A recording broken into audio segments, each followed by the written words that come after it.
Price God, ஹல்லேலூயா. So அன்புக்குரியவர்களே, கிருபை என்ன செய்கிறது? நம்முடைய கரத்தில் எதுவும் இல்லை, எல்லாவற்றையும் தேவன் பார்த்து கொள்வார். ஆகையால் நாம் எதுவும் செய்ய வேண்டிய அவசியம் இல்லை என்று சொல்லவில்லை. இயேசு சொல்லிக் கொடுத்தார், செய்ய வேண்டிய கடமையை மாத்திரம் செய்தோம் என்று சொல்லுங்கள். ஆம் என்றால் ஆம் என்று சொல்லுங்கள், இல்லை என்றால் இல்லை என்று சொல்லுங்கள். இதற்கு மிஞ்சினது பிசாசினால் உண்டாயிருக்கிறது. ஸோ நம்முடைய வேலை என்னவென்றால் கடமையை மாத்திரம் செய்வது. ஸோ அதனால் எதுவுமே செய்ய வேண்டாம் தேவன் சொல்லலை. இந்த பூமியில் நமக்கான கடமை இருக்கிறது. அந்த கடமையை மாத்திரம் நம்ம செய்ய வேண்டுமா? மீதி எல்லாத்தையும் தேவன் செய்வாராம். ஊழியம் செய்யும்போது செய்து முடித்த உடனே கர்த்தர்ட்ட வந்து சொல்லணுமா, நாங்கள் செய்ய வேண்டிய கடமையை மாத்திரம் செய்தோம். ஏனென்றால் உங்கள் விசுவாசம் மனித ஞானத்தில் அல்ல, தேவ பலத்தில் நிற்க வேண்டும். மனிதனுடைய விசுவாசத்தை மனுஷ ஞானத்திலையும் கட்டலாம், தேவ பலத்திலையும் கட்டலாம். பவுல் மிகுந்த பயத்தோடும் நடுக்கத்தோடும் இருந்தானா. என்ன நடுக்கணும்னா, நான் பேசுகிற மோட்டிவேஷன் வந்து அவனை மோட்டிவேட் பண்ணி பேசுகிற ஸ்பீச்சாக மாறி அவனுடைய விசுவாசம் என்னவாயிடக்கூடாது? மனுஷ ஞானத்தில் கட்டப்படுகிற விசுவாசமாக இருக்கக்கூடாது. அது தேவனுடைய பலத்தினால் கட்டப்படுகிற விசுவாசம். அதே ஜெபத்தை நானும் உங்களுக்காய் பண்ணுகிறேன். அதே ஜெபத்தை நானும் என்னோடு இணைக்கப்பட்டிருக்கிற ஜனங்களுக்காய் செய்கிறேன்.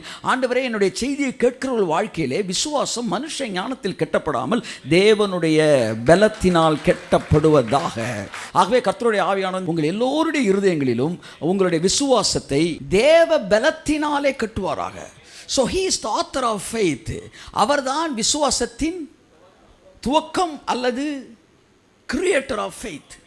மனிதனால் அதை உருவாக்க முடியாது. ஆனால் தேவன் அதை உங்களுக்குள் துவக்கிட்டார்னா அதை யாராலையும் தடுக்க முடியாது. ஸோ தேவன் எப்போ அதை தொடக்கிறாராம்? Faith cometh by hearing, not by reading. By hearing. Reading is written word, hearing is spoken word. ஆகவே அன்புக்குரிய தேவ பிள்ளைகளே, I know that you all are reading the Bible. My question is, are you hearing his word? வார்த்தையை படிப்பது வேறு, வார்த்தையை கேட்பது வேறு. படிப்பது என்பது எழுதப்பட்ட வார்த்தை, கேட்பது என்பது உரைக்கப்பட்ட வார்த்தை. விசுவாசம் எந்த வார்த்தையில் வருகிறது? எழுதப்பட்ட வார்த்தையில் அல்ல, உரைக்கப்பட்ட வார்த்தையிலிருந்து வருகிறது. அதைத்தான் இயேசு சொன்னார். அவர் மனிதன் அப்பத்தினால் மாத்திரமல்ல, வேதத்திலிருந்து புறப்படுகிற வார்த்தை சொல்லல, அவர் வாயிலிருந்து புறப்படுகிற ஒவ்வொரு வார்த்தையினாலும் பிழைப்பான். A word from his mouth. Amen. Okay, I hope you understand. The word from his mouthpiece. From his mouth. வாயிலிருந்து புறப்படுகிற வார்த்தை. என் அன்புக்குரியவர்களே, you must understand the difference between the written word and spoken word. இன்னைக்கு எதை faith கன்ஃபெஷனாக பண்ணிக்கிட்டு இருக்கிறோம்னா, return வேர்டாக பண்ணிக்கிட்டு இருக்கிறோம். ஆனால் தேவன் ரிட்டன் வேர்டு பண்ணலாம், தப்பு இல்லை. It transform our mind step by step. சரி பண்ணி எடுத்து வாங்கிட்டு போகலாம். But what I come to say, which will transform your mind completely, that is spoken word. அவர் எனக்கொரு பந்தியை ஆயத்தப்படுத்தி, அதாவது கல்யாண வீட்டில் வச்சிருக்கிறது பொதுவான எல்லாரும் கொடுக்கப்படுகிற பந்தி. ஆனால் என்ன நீங்கள் அழைக்கும்போது எனக்குன்னு ஒரு பந்தி செய்கிறீங்க. ஒரு சாப்டர் வாசிக்கிறீங்க, சங்கீதம் 91 வாசிக்கிறீங்க. வாசிப்பது பொதுவான பந்தி, அதன் ஆசீர்வாதம் உங்களுக்கு இருக்குது. திடீர்னு ஒரு வரி அதுலேருந்து வெளியே துள்ளிட்டு வெளியே வருது. அவர் வேடனுடைய கண்ணிக்கும் பாழாக்கும் கொள்ளை நோய்க்கும் உன்னை தப்புவிப்பார். கை தட்டுங்க. இது என்ன? It just hit me. இது எகிரி மூஞ்சில் அடிக்குது. அப்போ இது என்ன தெரியுமா? இது என்னோட பந்தி. It is a sword from the belt. அதாவது கச்சையிலிருந்து புறப்படுகிற பட்டயம். கச்சை என்பது தேவனுடைய வார்த்தை, சத்தியம் என்கிற கச்சை. அதிலிருந்து புறப்படுகிற வசனம் என்கிற வாளிலிருந்து ஸ்போக்கன் வேர்டு. நான் சொல்லுகிறேன், கடைசியாக என்றைக்கு பைபிளை வாசித்தீர்கள்? நான் கேட்க மாட்டேன். கடைசியாக என்றைக்கு அவர் சத்தத்தை கேட்டீர்கள்? அவருடைய சத்தத்தை கேட்கிற மனுஷன் இவ்விதமாக இருப்பது இல்லை. A man who is moved by his voice, by his spoken word, cannot be like this. என் அருமையான தேவப்பிள்ளையே, அதுதான் ஜீவன். அதுதான் உங்கள் செல்ஸ் எல்லாம் ரீஜெனரேட் பண்ணும். அதுதான் உங்களுக்கு முழு உருவத்தை கொடுக்கும். அந்த வார்த்தை தான் சூம்பி கிடக்கிற கைகளை வளர வைக்கிறது. அந்த வார்த்தை தான் கண்களை திறக்கிறது. அந்த வார்த்தை கதவுகளை திறக்குது. அந்த வார்த்தைக்கு எந்த அளவு வல்லமை இருக்கிறது என்றால், அந்த சராசரங்களும் இருண்டு இருக்கும் போது வெளிச்சம் உண்டாக கடவது என்று இயேசு சொன்னபோது அந்த வார்த்தைக்கு என்ன வல்லமை இருந்ததோ அதே வல்லமை உரைக்கப்பட்ட தேவனுடைய வார்த்தை எனக்குள் வரும்போது எனக்குள் அது இருக்கிறது. So you must understand the difference between the written word and spoken word. நீங்க விசுவாச அறிக்கைன்னு ஒன்று பண்ணும்போது யாரோ எழுதி கொடுத்த விசுவாச அறிக்கையை வாசிப்பது நல்லது, அது உங்கள் மைண்டை டிரான்ஸ்ஃபார்ம் பண்ணும். ஆனால் விசுவாச அறிக்கை நீங்கள் தயார் செய்ய வேண்டும். உங்கள் சமையல் நீங்கள் தயார் செய்யணும். எப்படின்னா, ஒரு 10 அதிகாரம் நீங்கள் வாசிக்கும்போது அது ஒரு 8 வசனம் எகிரி குதிச்சு உங்கள் மூஞ்சில் அடிக்கும் பாருங்க, அதெல்லாம் தனித்தனியாக எடுத்து எழுதணும். எழுதி இப்போ உங்கள் விசுவாச அறிக்கை நீங்கள் ரெடி பண்ணுறீங்க. இதுதான் எனக்கு அவர் ஏற்படுத்தின பந்தி. கையை தட்டுங்க sir. This is the man who is living a heaven standard life on earth. பரலோகத்தின் ஆசீர்வாதத்தை அந்த வாழ்க்கை பூமியில் வாழ்வான். He is least bother about the enemies. He is least bother about people's criticism. He is always overwhelming in father's love. அப்பாவுடைய அன்புல அப்படியே போயிட்டு இருப்பான். So start hearing the spoken word of God. நான் சொல்கிறேன், ஒரே மாதத்தில் 1.5 மாதம் பாக்கி இருக்குது இந்த வருஷம் முடிய. 1.5 மாதத்துக்குள்ளே இந்த 11 மாதம் நடக்காததெல்லாம் உங்கள் வாழ்க்கை நடக்குதா இல்லையா? It's not faith cometh by reading, it's by reading or hearing. எழுதப்பட்ட வார்த்தையை ஹியரிங் பண்ண முடியாது, ரீடிங் தான் பண்ண முடியும். எந்த வார்த்தை தான் ஹியரிங் பண்ண முடியும்? பேசுகிற வார்த்தை. ஒரே வேர்டு சொல்ல, பயப்படாத. அது ஒரு வார்த்தை தான் கேட்கும். இதைத்தான் அவன் சொன்னான், ஒரு வார்த்தை அங்கே வந்து அந்த ஒன் ஸ்போக்கன் வேர்டு. ஸோ அது திறந்த பைபிளில் இருக்கலாம், மூணு பைபிளில் இருக்கலாம், அது எங்கே வேணாலும் கேட்கலாம். ஆனால் அந்த ஒரு வார்த்தை உங்கள் வாழ்க்கையை தலைகீழ மாற்றிடும். இந்த விஷயத்தை நான் வாரம் சொல்கிற கூட நான் வந்து என்ன செய்யலை, நான் வருத்தப்படலை. எழுதுவது எனக்கு வருத்தம் அல்ல. நான் மறுபடியும் உங்களுக்கு சொல்லுகிறேன், ஸ்போக்கன் வேர்டு அதான் கிரியேட்டிவ் ஃபோர்ஸ். என் ஜனங்கள் இந்த விசுவாச அறிக்கை என்பதை உரைக்கப்பட்ட வார்த்தையிலிருந்து செய்திருப்பார்கள் என்றால் நிச்சயமாக அந்த ஆசீர்வாதங்கள் எல்லாம் சிருஷ்டிக்கப்பட்டிருக்கும். உலகமே எதிர்த்து நின்று இது தப்புன்னாலும் அது வந்து உங்களை டல்லாகவே ஆகாது. That's what by faith we have gained access into grace. By faith. எல்லாம் சொல்லுங்க. Not by me.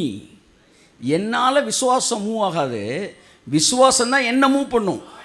புரியுதா? I can't move faith. I will be moved by faith. அது எந்த faith?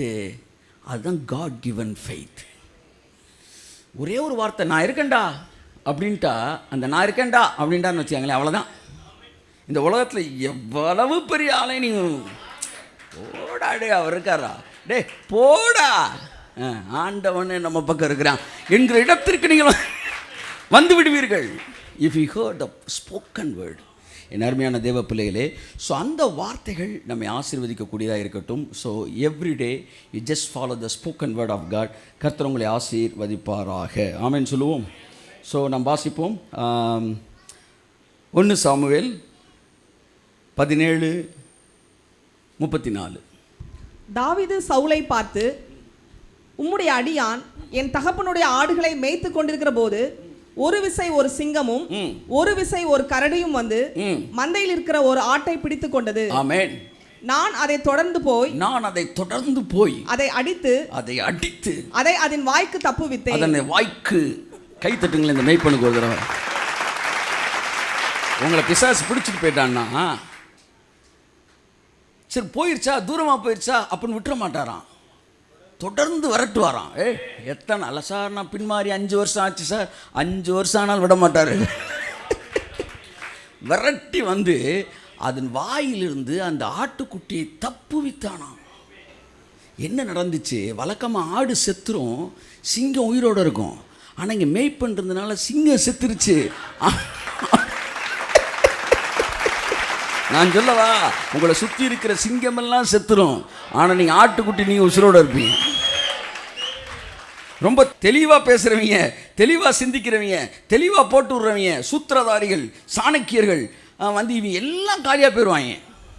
நீங்கள் அப்படின்ட்டு இன்னசென்ட்டாக அப்படின்னு ஜெயிச்சு நின்றுட்டு இருப்பீங்க. ஏன்னா இது உங்கள் திறமை அல்ல, உங்களை தப்புவிக்கிற மெய்ப்பனின் திறமை. எனக்கு ஒரு மெய்ப்பன் இருக்கிறார், அந்த மெய்ப்பன் என்னை தப்புவிக்கிற கை தட்டுங்க, கை தட்டுங்க, ஆமே, நன்றி சொல்லுங்க. என்னை தப்புவிக்கிற தேவன், என்னை தப்புவிக்கிற தேவன், என்னை தப்புவிக்கிற தேவன் ஒருவர் இருக்கிறார். எந்த பக்கம் நான் ஏற்கனவே சொல்லிட்டு பார்த்தீங்களா, இவர் நடத்துகிற வந்து நம்ம நினைக்கிற மாதிரி கிடையாது. அது வசனம் என்ன ரொம்ப பாதிச்சிருச்சு. பலம் உள்ளவனுக்காகிலும் பலனற்றவனுக்காகிலும் நான் உதவி செய்வேன்னு சொன்னால் பெரிய விஷயம் இல்லை. 2 பேருக்கும் உதவி செய்கிறது எனக்கு லேசு தான். பலம் உள்ளவனுக்கு உதவி செய்வது ஈஸி, பலம் இல்லாதவனுக்கு செஞ்சிருவேன் கொஞ்சம் கஷ்டம், அப்படி சொல்லலை. இவனுக்கு ஈஸி தான். அப்புறம் ஏன் எங்களை போட்டு கொள்றீங்க? நாங்கள் எதுக்கு பலம் உள்ளவனாக இருக்கணும்? எப்படினாலும் உங்களுக்கு அது ஈஸினா நான் பலவீனனாக இருப்பதே விரும்புகிறேன். உன் பலவீனத்தில் என் பலம் பூரணமாகும். ஸோ அந்த ஏற்கனவே நான் சொன்ன மாதிரி நாம் எல்லோரும் நம்ம என்ன செய்யணும் என்பதைத்தான் சொல்லி பழக்கினதினால் தேவன் என்ன செய்து கொண்டு இருக்கிறார் என்பதை ஜனங்களுக்கு சொல்லாமல் நீ விசுவாசிக்கணும். நான் எப்படி விசுவாசிப்பான்? இயேசு ஒருவனை பார்த்து சொன்னார்,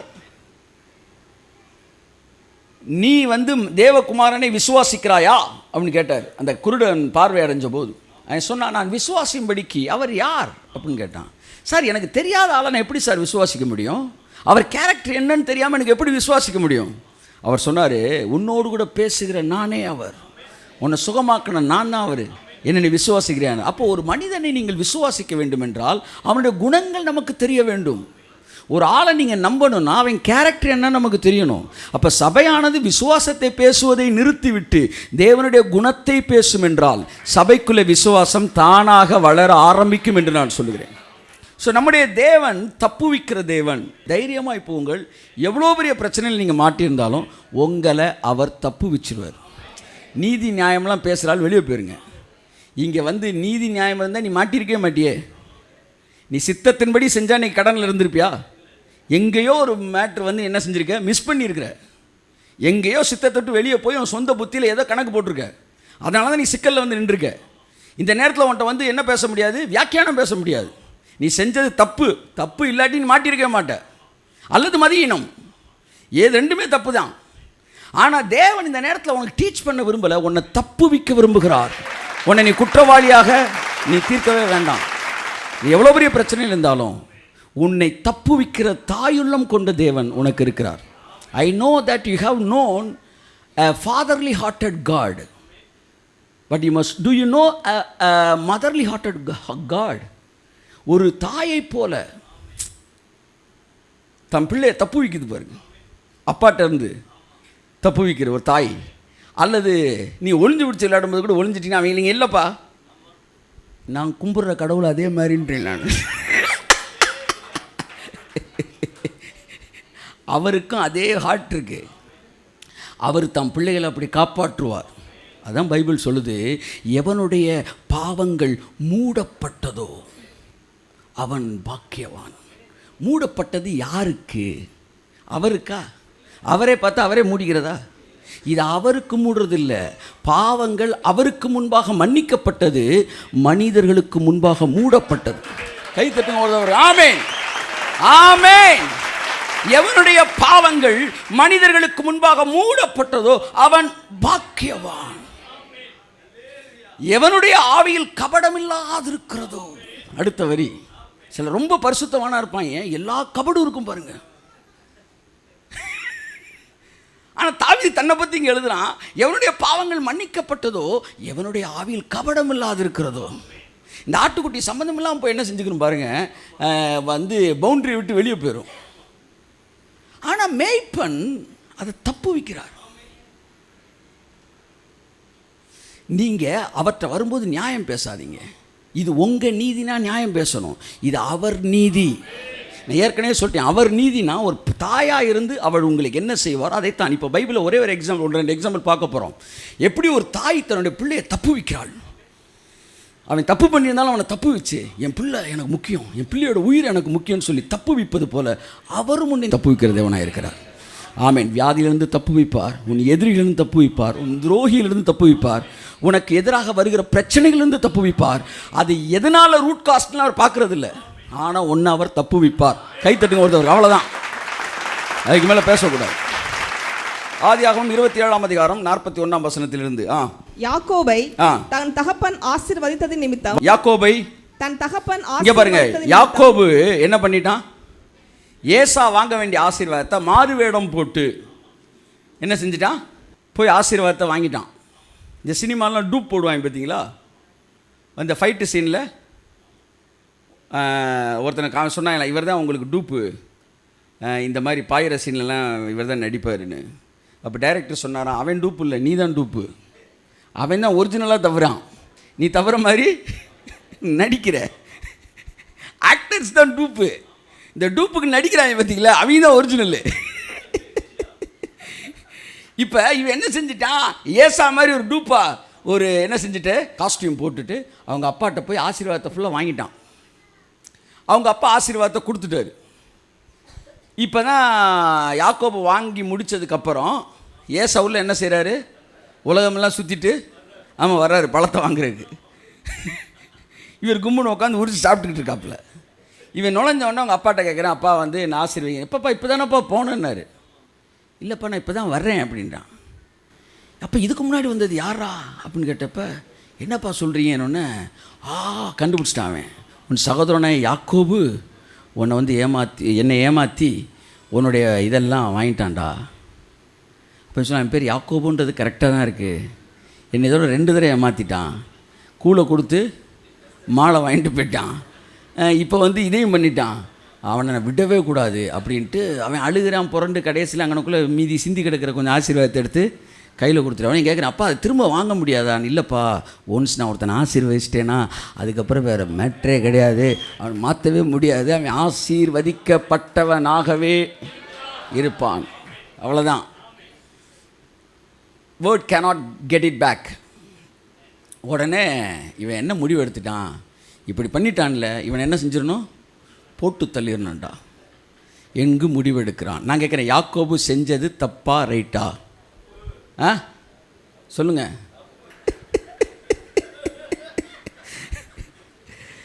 சரி, மனித நீதியில் சொல்லுங்க, யாக்கோபு ஏமாற்றி வாங்கினது ரைட்டா தப்பா? தப்பு தான். அப்போ தண்டிக்கப்பட வேண்டியவனா தப்பு வைக்கப்பட வேண்டியவனா? இப்போ வாசிங்க, இதான் வந்து முந்தின எபிசோடு. இப்போ வாசிப்போம். யாக்கோபை தன் தகப்பன் ஆசீர்வதித்ததின் நிமித்தம் ஏசா யாக்கோபை பகைத்து என் தகப்பனுக்காக துக்கிக்கும் நாட்கள் சீக்கிரமாய் வரும். அதாவது எங்க அப்பா சீக்கிரத்தில் என்ன ஆயிடுவாரு, மௌத்தாயிருவாரு, செத்த பிறகு. அடுத்து, அப்பொழுது என் சகோதரனாகிய யாக்கோபை கொன்று போடுவேன். டேட்டை ஃபிக்ஸ் பண்ணிட்டேன் கேலண்டரில். என்னைக்கு நான் கொள்வேன், எங்கள் அப்பா என்னைக்கு சாவாரோ அன்னைக்கு நான் கொள்வேன், ஏற்ற காலம் வரும்போதுன்ட்டான். எங்கள் அப்பா சாகிற அன்னைக்கு அவனை கொன்றணும்னு முடிவு எடுத்துட்டான். அடுத்து வாசிங்க. என்று ஏசா தன் இருதயத்திலே சொல்லிக் கொண்டான். இருதயத்திலே சொல்லிக்கிட்டானா? ரைட்டு. மூத்த மகனாகிய ஏசாவின் வார்த்தைகள் ரெபேக்காளுக்கு அறிவிக்கப்பட்டது. ரெபேக்காளுக்கு, ஒரு தாயோட அன்பை பாருங்க, ரெபேக்காளுக்கு அறிவிக்கப்பட்டது. அப்பொழுது அவள் தன் இளைய மகனாகிய யாக்கோபை அழைத்து உன் சகோதரனாகிய ஏசா, இங்கே பாருப்பா, உன் சகோதரனாக ஏசா நல்ல பையன் ஒருத்தன் இருக்கான் நம்ம வீட்டில், அவன் வந்து உன்னை நீ கெட்ட பையன், அதனால் உன் மேலே அவன் கொஞ்சம் கோவமாக தான் இருக்கிறான். எல்லாம் சொல்லுங்கள், நல்ல பையலெல்லாம் இந்த கெட்ட பையலுக்கு மேலே எங்கெங்கே வராங்க. இதே இந்த இளையகுமாரன் மூத்த குமாரன் கதையிலையும் இந்த மூத்த குமாரன் ஒரே காட்டமாக தான் இருக்கிறான். அப்போ ஆனால் அம்மா என்ன செய்கிறாங்க, கையை தட்டி வந்தவர், அதுதான் மேட்ரு. ஆனால் அம்மா மனசு, நீ தப்பு பண்ணில அப்போ அவன் கொல்லத்தான் செய்வான் அப்படின்னு சொல்லலை பாருங்க. ஏன்னா அம்மாவுக்குன்னு ஒரு நீதி இருக்குது. அந்த நீதி என்னன்னா, தான் பிள்ளை சரியாக பண்ணுச்சோ தப்பாக பண்ணுச்சோ, என் பிள்ளை எனக்கு உயிரோட வேணும், அதை நான் காப்பாற்றி ஆகணும் அப்படின்னு தான் ஒரு தாயோட இருதயம் துடிப்பது போல, நீங்கள் ஆராதிக்கிற தேவனுக்கு ஒரு தாயின் இருதயம் இருக்கிறது என்பதை நீங்கள் மறந்துவிடவே கூடாது. வாசிங்க தொடர்ந்து அந்த வசனத்தை. உன் சகோதரனாகிய ஏசா உன்னை கொன்று போட நினைத்து தன்னை தேற்றிக் கொள்கிறான். ஆகையால் என் மகனே, நான் சொல்வதை கேட்டு எழுந்து புறப்பட்டு ஆரானில் இருக்கிற என் சகோதரனாகிய லாபானிடத்திற்கு ஓடி போய் இதுக்கு செத்துருக்கலாம் போல, லாபான்ட்ட போய் சிக்கினதுக்கு. ஏன்னா அவன் இவன் பாஸ்னா, அவன் ஹெட் பாஸ், இவன் ஒரே போடா போட்டுருவேன், அவன் வச்சு செய்வான். அவன் லாபான் ஒரு பெரிய டூபான், அவன் இந்த ரேபான் கிளாஸ்ன்னு சொல்லுவாங்க. எவ்வளோப்பா? 200 ரூபா ரேபானா? இது டூபான். நம்ம போலீஸ் சென்ட்டுன்னு வாங்க. எவ்வளோ? 150 ரூபா. சரவணா ஸ்டோர்லாம் 150 ரூபா போலீஸா? இது போலீஸில் திருடேன். இது ஒரிஜினல் போலீஸு 100 ரூபாய்க்கு வாங்க முடியாது. என் லாபான்ட்ட போயிரு. அடுத்து வாசிங்க. உன் சகோதரனுடைய கோபம் தனியும் மட்டும் சில நாள் அவனிடத்திலே இரு. பார்த்தீங்களா? அவன் கோபம் தனியிற வரைக்கும் நீ அங்கேயே இரு அப்படின்னா. என் அன்புக்குரியவர்களே, தன்னுடைய பிள்ளையை அவள் தப்புவிக்கிறாள். இப்படித்தான் தாயாகிய ரெபெக்காள் மட்டும் தப்புவிக்கலையாம். பிதாவாகிய தேவனும் யாக்கோபு மேலே அன்பாக இருந்து, இந்த யாக்கோபுக்கு எதிராக ஏசா வரான் பார்த்தீங்களா, திரும்ப ரிட்டர்ன் ஆகி வரும்போது, இன்ஃபேக்ட் ஏசா யாக்கோபை காலி பண்ணுறதுக்கு தான் வந்திருக்கிறான். இடையில ஒரு கனவு கண்டிருக்கிறான். அந்த கனவு யாசேரின் புத்தகத்தில் எழுதப்பட்டிருக்கிறது. அதில் பார்த்தீங்கன்னா தேவன் அவனை கன்வின்ஸ் பண்ணுறாரு. யாக்கோபை எங்கெங்கே தப்பு வைக்கிறார் தெரியுமா? அவங்க அண்ணன் வீட்டில் வச்சே போட்டிருப்பான், அங்கே தப்பு வச்சார். அடுத்து மாமா வீட்டிலேருந்து 2 பொண்ணுகளை என்ன செஞ்சிட்டான், கூட்டிகிட்டு வந்ததோடு இல்லாமல் அங்கே வச்சிருந்த சில இதையும் எடுத்துகிட்டு வந்துட்டான். என் வீட்டில் இருந்த குரூப் ஏதோ எடுத்துகிட்டு வந்துட்டான். அவன் விரட்டி ஏன்டா சொல்லாமல் கொள்ளாமல் வந்திருக்கான், அவனை வெட்டி போட்டுறான்ட்டான். அவங்களாம் ரொம்ப மோசமானவங்க, அவங்க அன்சிவிலைஸ்டு பர்சன்ஸ். போடணும்னு வந்தவன், நேராக கொல்ல வந்தவன் சொன்னான், இன்றைக்கி ஒன்று, அதாவது முந்தின நாள் நைட்டு தங்கியிருக்கிறான், நாளைக்கு காலையில் 6 மணிக்கு போய் போட்டுருந்தோம். நடந்த சம்பவங்க. யோசு தூங்கும்போது நைட்டு கனவுல கர்த்தர் வந்துட்டார். கையை தட்டுங்க, நல்லா கையை தட்டுங்க. ஆமே டி மேஜர்ப்பா. அவர் சொல்கிறாரு, யாக்கோபு மேலே நீ கையை வச்ச அதாவது நீ கை வைக்கக்கூடாது. அப்போ 2வது முறை யாக்கோபு பாதுகாக்கப்படுகிறான். இது எல்லாவற்றையும் பாருங்கள். யாக்கோபு நல்லவன் என்பதினால் அல்ல, அவனுடைய தேவன் நல்லவர் என்பதினால். இந்த யாக்கோபுன்னு ஒன்று நீ எவனையோ யோசிக்கக்கூடாது. நான் எவனுக்கோ பிரசங்கம் பண்ணல, உங்களைத்தான் பேசிகிட்டு இருக்கிறேன். நான் உங்களைத்தான் பேசிகிட்டு இருக்கிறேன். நீங்களாம் நினச்சிக்கிறதா அவர் இவருன்னு? ஏன்பா நீங்கள் யாரும் அப்படி நினைக்கிறீங்களா? நான் உங்களை தான் பேசிக்கிட்டு இருக்கிறேன். ஒருத்தன் அந்த கடைசியாக வந்தான் பார்த்தீங்களா, ஒருத்தன், நான் ஏற்கனவே சொல்லியிருக்கிறேன். அவன் வந்தவன் என்ன காசு வாங்கினானோ அதே காசு வாங்கிட்டான். அப்போ இது பெரிய அநியாயமாக இருக்கே. அப்புறமா கர்த்தர் சொன்னார், நான் ஒன்றை தான் பேசிகிட்டு இருக்கிறேன்னாரு. அந்த கடைசியாக நான் கண்டுபிடிச்சேன் பார்த்தீங்களா. அப்போ நான் தேவ நீதியை ஏற்றுக்கிட்டேன். ஸோ பிரசங்கம் வேறு யாருக்குமே இல்லை, உங்களுக்கு தான். நீங்கள் தயவுசெய்து உங்களை கொடுத்து நல்லவர்கள் நினைத்திருந்தால் அதை மாற்றிடுங்க. உங்கள் வாழ்க்கையில் எத்தனை இடங்களில் நீங்கள் தவறி இருக்கிறீர்கள், எத்தனை இடத்துல வார்த்தையை கொடுத்து மாட்டியிருக்கிறீங்க, எத்தனை இடத்துல நீங்கள் சித்தத்துக்கு வெளியானதை செஞ்சுருக்கிறீங்க. ஒவ்வொன்றிலும் இருந்து உங்களை தப்புவித்த தேவன் இன்றைக்கு உங்களோடு கூட இருக்கிறார். கரங்களை தட்டி கர்த்தருக்கு நன்றி சொல்லுவோம். ஓ, தாயின் கர்ப்பத்தில் தப்புவித்தவர் இன்றைக்கும் என்னை தப்புவிப்பாராம், இனிமேலும் தப்புவிப்பார். நான் சொல்கிற புரியுதா உங்களுக்கு? அப்போ தேவன் நீங்கள் எல்லாத்தையும் சரியாக பண்ணுவீங்க என்பதன் அடிப்படையில் உங்களோட நடக்கலை. அவன் தவறு செஞ்சாலும் அவனை தப்பு வச்சிடலான்டா என்கிற அடிப்படையில் தான் அவர் செய்கிறார். பேதுரு தண்ணியில் முங்குனா ரைட்டாக தப்பா? அவன் கடல் அலையை பார்த்தபோது மூழ்கினான், தேவனை பார்த்தபோது நடந்தான். கேட்குறோம், பழைய பார்த்து தப்பு தான். இப்போ அவர் என்ன செஞ்சுப்பா, சாரிப்பா நீ என்னை பார்த்தா நடந்திருக்கலாம், நீ என்ன செய், அலையை பார்த்துட்ட, உன்னை நான் தப்பு வைக்க முடியாதுன்னு சொன்னாரா? தப்பு வித்தார். உங்களுக்கு ஒரு தேவன் இருக்கிறார். அவர் வேலை என்ன தெரியுமா? உங்களை தப்புவிப்பது.